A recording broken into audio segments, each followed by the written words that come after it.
What I really thought was interesting is, I talk about it in terms of medicine 2.0 and medicine 3.0, and I've talked about how our system is really good medicine 2.0, right? It's really good at treating chronic problems and grinding out incremental years of life when you're chronically ill. And that shines so much when you become a senior citizen. And that's how we leapfrog every other country between, ages 60 to 75. We go from last place in life expectancy to first because our machine shines. It really kicks in. And of course, it begs the question, why can't we have the best of both worlds? Like, these don't have to be mutually exclusive. You can preserve the latter, which is, we have all of these remarkable pieces of technology and innovation and access and infrastructure and quality that give us that boost of life expectancy at the end. Why don't we increase the number of people that enter that seventh decade of life? Let's increase that by 10% by applying better medicine 3.0 and access early in life. And by the way, I think you would increase it by more than 10%. The other thing that I think I keep playing back in my head is I've always talked about these as three variables. So when I've talked about this, I've always talked about three variables. I've always talked about quality, cost, and access. But you've made me realize that choice is a part of that as well. And that's the part that I think is also very American. And I don't think we should be apologetic for it. It is just our culture. It is who we are. We want the best, and we want to be able to pick what we want, right? And that fourth variable puts even more pressure on the one that is unconstrained. Which is cost. That's right. Yeah. So cost is unconstrained. We have said we want maximum quality. We want access, and meaning when I want it now, and I want to choose where I go.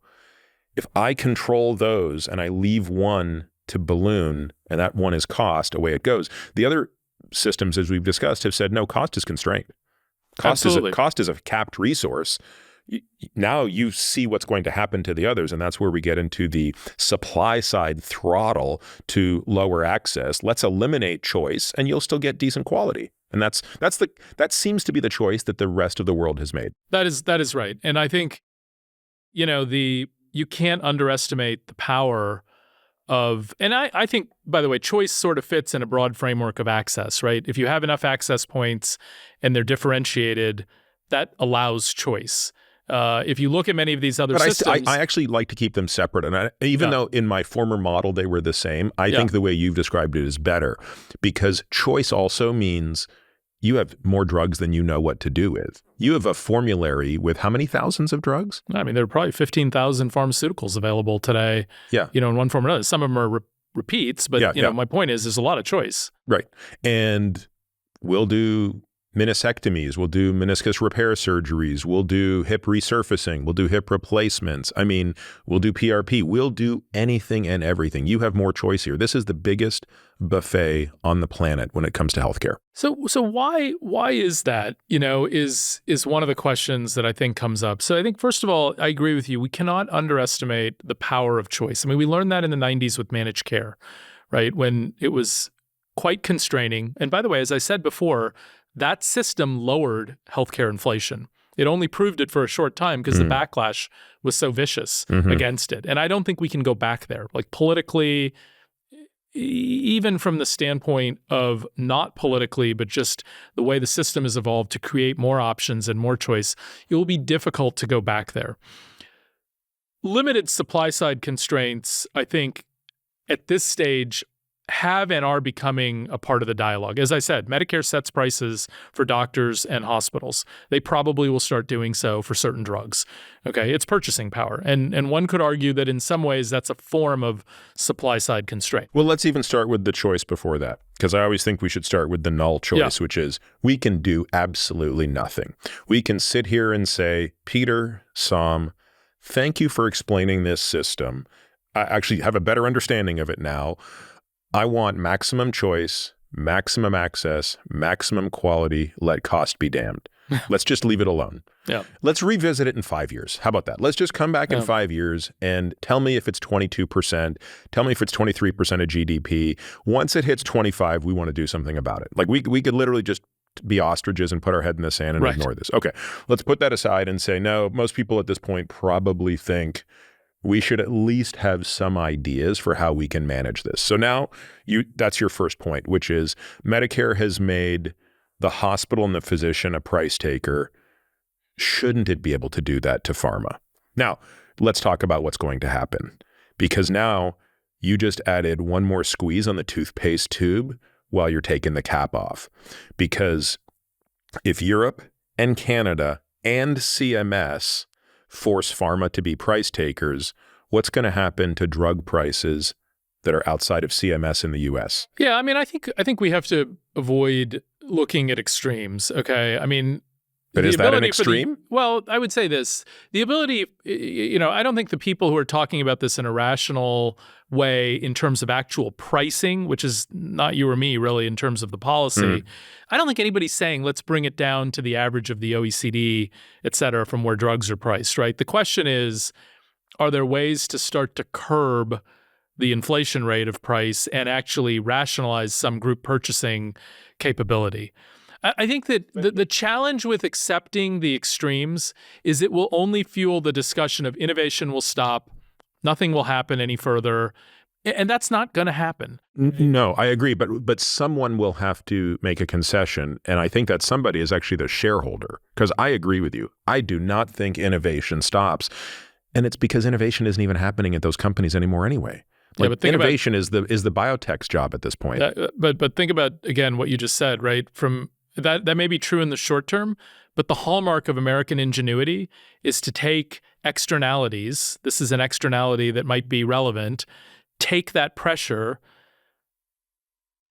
In that ecosystem, better models emerge. More efficient drug development will emerge. Yep. More efficient distribution mechanisms, more efficient sales and marketing, et cetera, will emerge. And so you're saying the shareholder shouldn't actually even be forced to suffer here. It's always the case as companies have life cycles that shareholders succeed and at times suffer. Yeah. But the innovators come out the back end stronger, and sometimes there are new entrants, right? Which change the game. I mean, that's the hallmark of the free market economy. So how do we reconcile that, Saum? Because on the one hand, you're saying if drug development and distribution had to become more economical, we are innovative enough as a country to do that.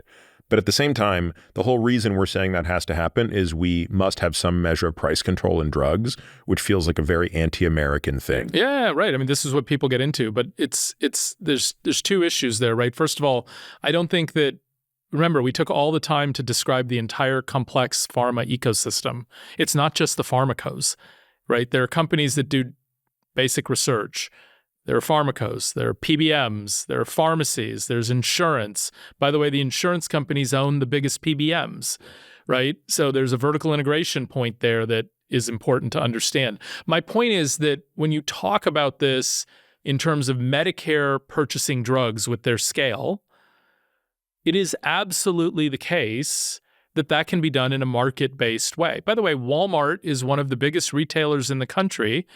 Arguably, they have one of the best procurement functions based upon the scale of what they're purchasing that gets them better pricing from their suppliers. Auto manufacturers manage this in auto supply, part suppliers, right? I mean, it's not un-American to use scale, as long as that scale is not anti-competitive, to drive better pricing in what you purchase. It creates innovation across the entire value chain. Medicare, in this case, because it has become such a large source of expenditure in a private healthcare marketplace, behaving more like a primary buyer at scale is not anti-American. Okay? How it gets implemented and how they do it could turn anti-American. I'm using your term, anti-American, free market versus not. Right. But purchasing at scale is not an anti-American or anti-competitive But do concept. you think it is reasonable that Americans could expect to pay for drugs what their European and Canadian counterparts pay? I think it'd be very difficult to move in one move to that level of purchasing price given what the starting point is in the marketplace. I don't see how you could do that without really having a shock to the industry. I mean, let's remember, I think 80% of the pharmaceutical industry resides and generates profits in the US as large employers, but not just large employers, large magnets for talent coming out of our universities. I mean, again, I think we have to remember between them and their supply chain, they create a lot of innovation, right? I mean, a tremendous amount of innovation in this country that has advanced. You can call it Health 2.0, but it's advanced Health 2.0 because that's the construct we have. So this has to be balanced. But the concept that a purchaser at scale can achieve better pricing, I would argue the time for that legislation from the 2000s to be revisited is here. And I wasn't aware of this, but you said that the Inflation Reduction Act cracked the door on that. Yeah, it cracked the door open, right, for certain drugs. And I think we'll see how that goes. I mean, this is going to get mired in politics and lobbying and all kinds of things that you described. But if you step back and look at the big picture of where healthcare expenditures are going, I mean, let's just step back and actually look at just pharmaceutical expenditures rather than healthcare expenditures. In addition to extraordinarily expensive drugs that have broad application like the GLPs, you have a broad range of orphan drugs that have been developed, that orphan drugs meaning for rare diseases for very few people, sometimes miraculous benefit for them at extraordinarily high price. It goes back to what you said about we want choice and access, and we value saving, as Americans, that life more than what other countries may do in not saving that life and looking at it societally. And then the third thing is if you look at the pipeline of drugs for the next 10 years, I've done this, right? Look at the PDUFA list or whatever at the FDA. The number of unique biologic infusible drugs, in particular for autoimmune disease and cancer, that are slated to go through the process and get approved, which, again, not having seen the data, it's hard to know whether they'll transform the care of those diseases or marginally improve them. But if they get approved, they'll be doing some benefit, will create another massive explosion of drug cost here.